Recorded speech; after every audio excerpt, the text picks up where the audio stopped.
What's up, guys? You're watching Everything Weapons. Welcome back to the channel. South Korea used anti-drone netting during recent logistics exercise. Across the globe, more militaries are relying on mesh netting to protect against the growing threat of small drones. This is from the war zone. So faced with the threat from small attack drones, military forces around the world are resorting to the use of large amounts of mesh netting for protection, a cheap protective barrier that can stop very small drones, right?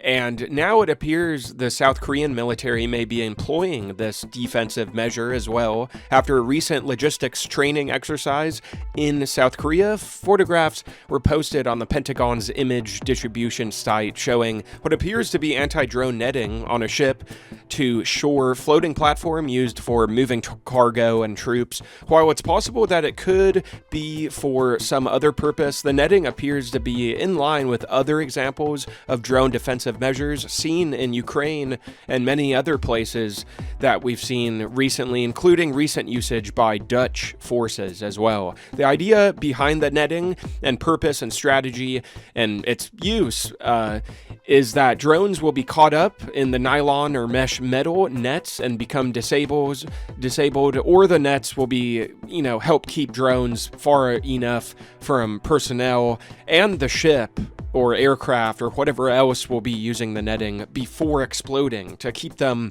from being killed and so that ships and aircraft don't get damaged, right? So if a drone were to hit it, it will most likely go off, right? Just because it will get messed up, or at least it will just fall or get tangled outside the netting at very worst, but right? So it's a cool idea. We're seeing war is just always changing, and with drones, this is what it is now. It's just netting. It's really weird and primitive if you think about it. Very interesting. How protective the netting set up by the South Koreans would be against highly maneuverable FPV first-person view drones is questionable given how open it is on both ends, though it could provide some protection from lighter munitions dropped by so-called bomber drones. Beyond that, the netting only covers one section of the floating platform, presumably where the cargo or vehicle will go, leaving the rest of it, as well as the ship and its wheelhouse, fully exposed. So it's kind of pointless to use the netting if there's going to be two giant openings on either side. I think they should just cover the entire vessel. If you're going to commit, don't half-ass it, right? Go full in there. Full netting on a ship or aircraft, I think is best.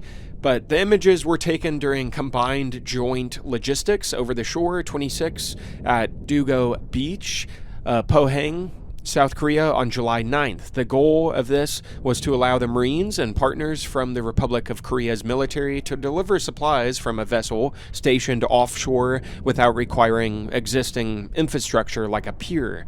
And yeah, these photos are pretty cool. So the troops were conducting what is called a beach stabbing, where the module is attached to the beach so that vehicles and troops can come ashore, not ashore. While the drone defense wasn't specifically mentioned in the photos, U.S. forces, Korea, and Combined Forces Command did explain that this mission and training exercise recently was part of a large-scale training exercise designed with the drone threat in mind.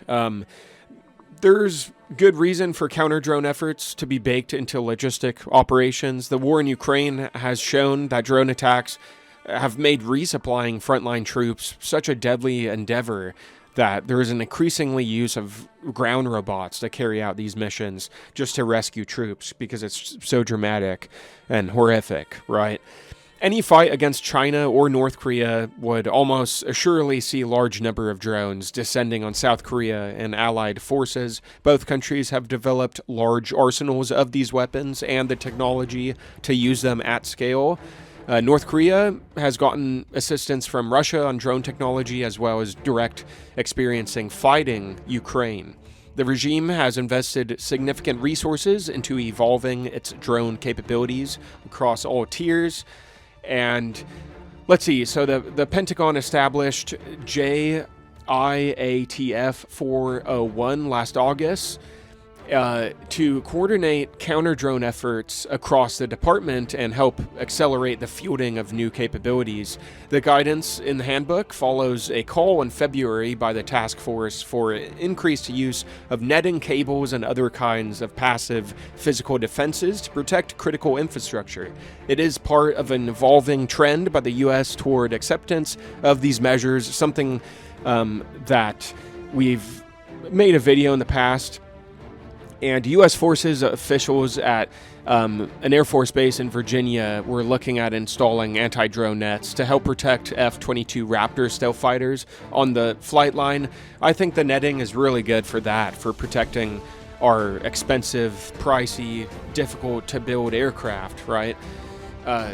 Probably a better, more realistic way than combat, but I think if ships like fully line themselves with the netting, that's like a superpower.